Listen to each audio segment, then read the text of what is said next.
Hello everyone, आपके अपने channel पर स्वागत है।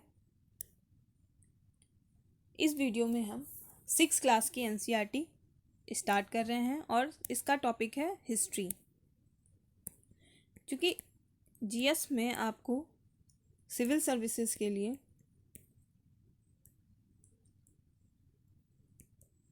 उसके लिए एनसीईआरटी आपको कवर करना बहुत ज़रूरी है और इसी को ध्यान में रखते हुए मैंने ये श्रृंखला शुरू की है। और क्योंकि क्या इसमें कैसे क्वेश्चन बनते हैं, कहाँ से क्या आता है, फाउंडेशन के लिए जानना बहुत ज़रूरी है। खासकर जो जो बच्चे अभी अभी तैयारी शुरू कर रहे हैं हिंदी माध्यम में, उनके लिए तो बहुत ही आवश्यक है कि आप एनसीईआरटी पहले कर लें, उसके बाद ही कहीं पे क्लासेस करना शुरू करें। और बेसिक्स अगर आपका क्लियर है, यानी इसको हम कहते हैं 6 to 8 की एनसीईआरटी को सुपर बेसिक्स। अगर सुपर बेसिक्स क्लियर है तो उसके ऊपर आप कोई भी बुक पढ़ते हैं, उसके एडवांस की बुक एनसीईआरटी पढ़ते हैं तो समझ में आती है। तो इस फटाफट से बिना समय गंवाए हम इसको शुरू करते हैं। ये विषय है क्या, कब, कहाँ और कैसे, हिस्ट्री का है। चैप्टर 1 है, 6 क्लास की एनसीईआरटी है हिस्ट्री, और लेसन 1 है क्या, कब, कहाँ और कैसे। इसमें जो चीज़ें एग्ज़ाम ओरिएंटेड है हम उस पर ध्यान देंगे कि क्या, कैसे, कहाँ पे पूछा जा सकता है, क्या चीज़ें क्लियर होनी आपकी ज़रूरी है। क्योंकि अतीत के बारे में अगर हमें जानना है तो लोग क्या खाते थे, क्या पहनते थे, कैसे घरों में रहते थे, और उनका जो मतलब आर्थिक जीविकोपार्जन, अगर हम आर्थिक दृष्टिकोण पर नज़र डालें कि किस तरह की चीज़ों से वो अपना जीविकोपार्जन करते थे। जैसे पशुपालक हो गए, कृषक हो गए, शासक हो गए, व्यापारी हो गए, पुरोहित हो गए, शिल्पकार, कलाकार, संगीतकार और वैज्ञानिक, इन सभी के जीवन के बारे में बहुत सारी जानकारियाँ इतिहास में ही हमको मिलती हैं। जैसे लोगों का जो निवास था वो कहाँ था। जैसे नर्मदा नदी के पास से जो साक्ष्य मिले हैं कि कई लाख वर्ष पहले इस नदी के तट पर लोग रहा करते थे। और जिनको हम आरंभिक लोगों यानी आदिम लोग के रूप में जानते हैं, वो किस तरह का जीवन जीते थे। संग्राहक थे, जंगलों की विशाल संपदा से वो परिचित थे और अपने भोजन के लिए वो जड़ों, फलों और जंगल के अन्य उत्पादों का संग्रह करके उसी से अपना जीवन यापन करते थे। साथ ही जानवरों का आखेट भी करते थे। और लगभग 8,000 साल पहले हमें साक्ष्य मिला कि स्त्री पुरुष ने सबसे पहले गेहूं तथा जौ जैसी फसलों को उपजाना आरंभ कर दिया था। भेड़ बकरी और गाय बैल जैसे पशु को पालतू बनाना भी शुरू किया था। और लोग रहते कहाँ थे, तो गाँव में रहते थे। और उत्तर पूर्व के क्षेत्र में गारो पहाड़ी और बिंद पहाड़ी के पास भी लोग रहते थे। और साथ ही कुछ ऐसे क्षेत्र थे जहाँ कृषि का विकास हुआ है और जहाँ सबसे पहले चावल उपजाया गया है। कुछ ऐसे भी क्षेत्र हैं जहाँ चावल की पहले उपज प्राप्त की गई है, तो वो क्षेत्र है आपका विंध्य के उत्तर का क्षेत्र। ये विंध्य देख रहे हैं, इसके उत्तर के क्षेत्र में सबसे पहले चावल को उपजाने के साक्ष्य मिले हैं। और जैसा कि सिंधु घाटी सभ्यता नगरीय सभ्यता थी और 4700 वर्ष पूर्व इन्हीं नदियों के यानी सिंधु घाटी के आसपास की जो क्षेत्र थे, वहाँ पे 4700 वर्ष पूर्व पहले आरंभिक नगर फले फूले। और गंगा व इसकी सहायक नदियों के किनारे तथा समुद्र तटवर्ती इलाकों में जो नगरों का विकास माना जाता है वो 2500 वर्ष पहले माना जाता है। गंगा तथा इसकी सहायक नदी जो है वो सोन है। और गंगा के दक्षिण में इन नदियों के आसपास का जो क्षेत्र है उसको मगध कहते हैं, जो वर्तमान का बिहार है। और चूंकि यहाँ के जो शासक थे बहुत शक्तिशाली होते थे और इन्होंने एक विशाल राज्य की स्थापना की थी।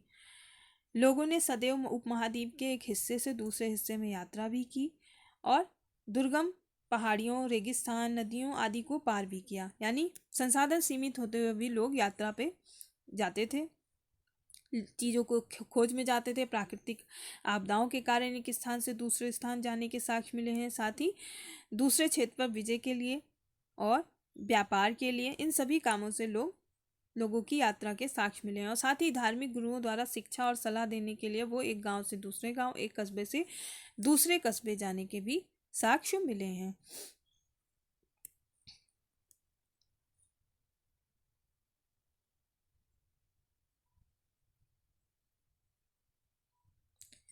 और देश के नाम की अगर हम बात करें, भारत के देश की, कैसे इंडिया और भारत कैसे हम पुकारते हैं, क्यों पुकारते हैं, तो इसके लिए इंडिया शब्द इंडस से निकला है, यानी सिंधु।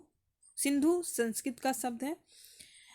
ईरान और यूनान से जो लोग आए थे उन्होंने ही इसको इंडस और मतलब सिंधु को हिंदोस और इंडोस कहा था, तभी से इसका नाम इंडिया पड़ा। क्योंकि सिंधु नदी के पूर्व में स्थित भूमि प्रदेश को ही इंडिया इन लोगों ने कहा था। और भारत नाम का प्रयोग उत्तर पश्चिम में रहने वाले लोगों के एक समूह के लिए किया जाता था। और इस समूह का उल्लेख संस्कृत की आरंभिक लगभग 3500 वर्ष पुरानी कृति जो है ऋग्वेद, उसमें भी इनका उल्लेख मिलता है। ये इम्पोर्टेंट है।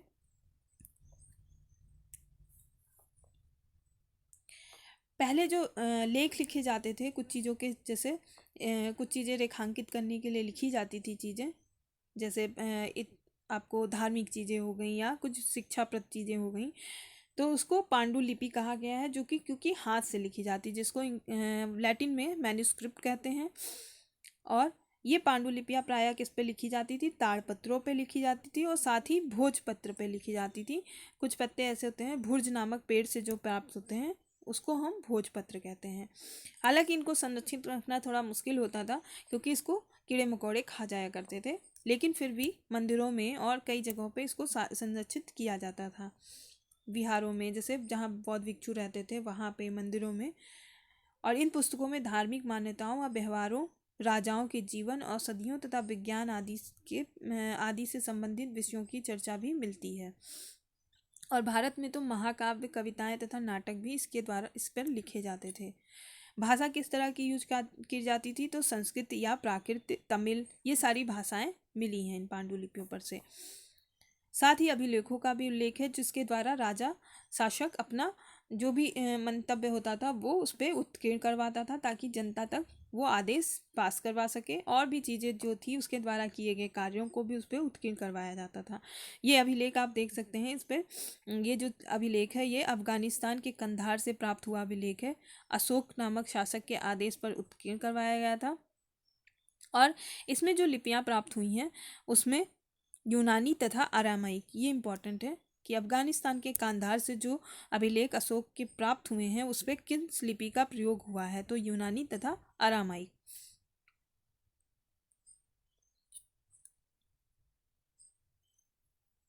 साथ ही इस अभिलेखों पे थोड़ा जो संभ्रांत लोग होते थे या जिसके द्वारा कुछ काम किया जाता था, रानी कोई काम करती थी या स्त्री पुरुष द्वारा जो कार्य किए जाते थे, उनका भी विवरण इस पे उत्कीर्ण करवाया जाता था। और लड़ाइयाँ, जो भी युद्ध होते थे उसकी विजय के बारे में, उसके भी जानकारियाँ इस पे उत्कीर्ण करवाई जाती थी। साथ ही कई वस्तुओं के माध्यम से भी हमें अतीत के बारे में काफ़ी, उनके रहन सहन के बारे में जानकारियाँ मिलती हैं, जैसे कि पुरातत्वविदों को काफ़ी आसानी होती है जानने में। पत्थर और ईंट से बनी इमारतों के अवशेष हो गए, मूर्तियाँ हो गई, औजार हो गए, हथियार, बर्तनों, आभूषणों आदि के माध्यम से भी पुरातत्वविद काफ़ी जानकारी एकत्रित कर लेते हैं। जैसे कि एक प्राचीन नगर से प्राप्त ये जो चित्र दिख रहा है आपको, कि इस पात्र मिले हैं 4700 वर्ष पूर्व, ऐसा ही पात्र बनाया जाता था। और चांदी का सिक्का मिला है पुराना। इस तरह के सिक्कों का प्रयोग लगभग 2500 वर्ष पूर्व होता था, यानी 2500 वर्ष पूर्व हमें चांदी के सिक्के बनाने की लोगों को कला प्राप्त थी।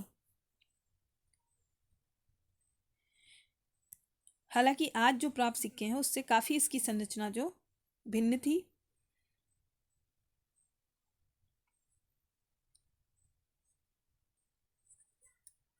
कुछ चीज़ें प्राप्त हुई हैं पत्थर की बनी हुई, पकी मिट्टी तथा कुछ धातु की बनी भी प्राप्त चीज़ें जो पुरातत्वविदों को मिली हैं। और साथ ही पुरातत्वविद ये भी जानने की कोशिश करते हैं कि पहले के लोग का खान पान क्या था। तो उसके लिए क्या करते हैं वो, कि कुछ हड्डियाँ ढूंढते हैं जिससे वो प्राप्त कर सकें कि वो किस जीव की हड्डी है जिसका लोग खाने में उपयोग किया करते थे। और वनस्पतियों के अवशेष हो गए, क्योंकि इसके अवशेष बहुत मुश्किल से ही बच पाते हैं। अन्न के दाने अथवा लकड़ी के टुकड़े जल जाते हैं तो वे जले हुए रूप में ही बचे रहते हैं, राख के रूप में। फिर उसमें से चीज़ें निकालना इतना आसान नहीं होता है। हड्डियाँ क्या होती हैं, थोड़ा सा हड्डियों का जो वो होता है साक्ष्य मिल जाता है, लेकिन इतना जो चीज़ें बिल्कुल से ख़त्म हो गई हैं वो तो मिलना मुश्किल है। पांडुलिपियों, अभिलेखों तथा पुरातत्व से ज्ञात जानकारियों के लिए इतिहासकार प्रायः स्रोत शब्द का प्रयोग करते हैं। स्रोत का प्रयोग यानी किस जगह से क्या चीज़ें प्राप्त हुई। इतिहासकार उन्हें कहते हैं जो अतीत का अध्ययन करते हैं। स्रोत से के प्राप्त होते ही अतीत के बारे में पढ़ना बहुत रोचक हो जाता है, क्योंकि इन स्रोतों की सहायता से हम धीरे धीरे अतीत का पुनर्निर्माण करते जाते हैं। इतिहासकर्ता तथा पुरातत्वविद उन जासूसों की तरह हैं जो इन सभी स्रोतों का प्रयोग क्या करते हैं, सुराग के रूप में करते हैं। यानी इतिहास को जानने के लिए जो वस्तुएं प्राप्त होती हैं, कैसे रहन सहन, क्या चीज़ें, किस तरह का खान पान था, ये सारी चीज़ें उनके लिए स्रोत सुराग की तरह काम आती हैं।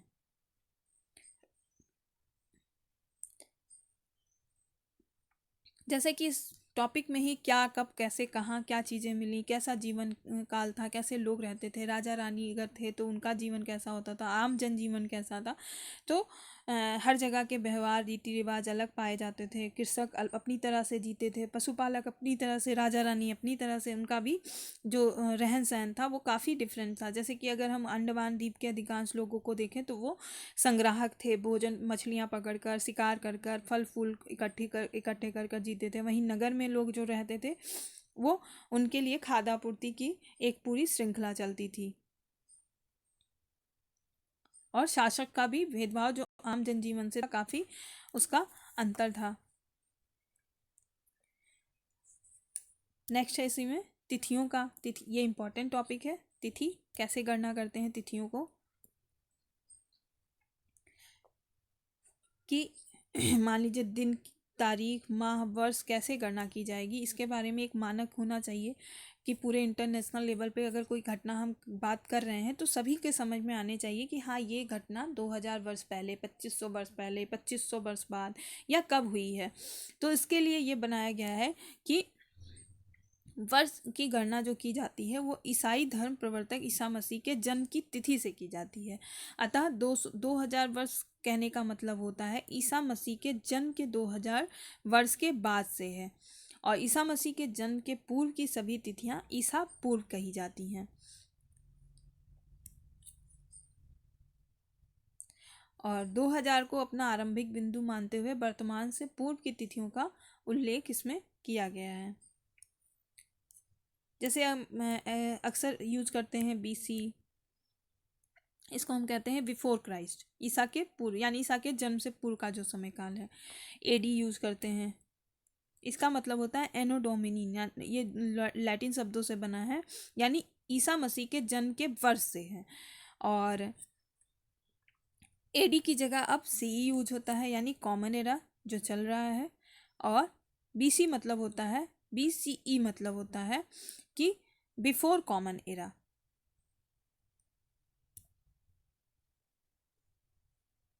क्योंकि विश्व के अधिकांश देशों में अब इस कैलेंडर का प्रयोग क्या हो गया है, सामान्य हो गया है। अब भारत में ये जो कैलेंडर यूज किए जाना शुरू हुआ वो लगभग 200 वर्ष पूर्व अपनाया गया है। ये इम्पोर्टेंट है।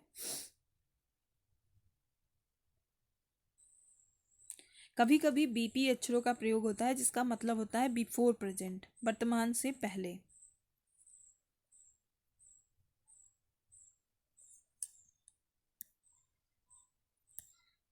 क्योंकि पहले अभिलेख क्या था, कठोर सतहों पे उत्कीर्ण करवाए जाते थे और कई सौ वर्ष पहले लिखे गए हैं सभी। अब ये जो एक अभिलेख का वो है, फोटो है, उस पर लिपियों और भाषाओं का प्रयोग हुआ है। और समय के साथ साथ अभिलेखों में प्रयुक्त भाषाओं तथा लिपियों में बहुत बदलाव भी आए हैं। और सबसे बड़ा क्वेश्चन होता है कि विद्वान आखिर इसको पढ़ कैसे पाते हैं, कैसे जान पाते हैं कि ये जो लिखा है, लिपि है, उसको कैसे डिकोड कर पाते हैं। तो अज्ञात लिपि को जानने की एक प्रसिद्ध कहानी है उत्तर अफ्रीकी देश में, जो मिस्र से मिलती है। लगभग 5000 वर्ष पूर्व यहाँ राजा रानी रहते थे। एक कहानी है, मिस्र के उत्तरी तट पर रोसेट्टा नाम का एक कस्बा है। यहाँ से एक ऐसा उत्कीर्ण पत्थर मिला है जिस पर एक ही लेख 3 भिन्न भिन्न भाषाओं तथा लिपियों, यानी यूनानी तथा मिस्री लिपि के 2 प्रकारों में लिखे हैं। यानी मिस्र की भी जो लिपि है उसमें भी 2 प्रकार शामिल हैं। यहाँ से जो साक्ष्य मिले हैं, जो उत्कीर्ण पत्थर पर लेख मिला है, उसमें इस तरह से यूज किया गया है। और यहाँ राजाओं तथा रानियों के नाम एक छोटे से फ्रेम में दिखाए गए हैं, जिसका इसे कारतूस कहा गया है।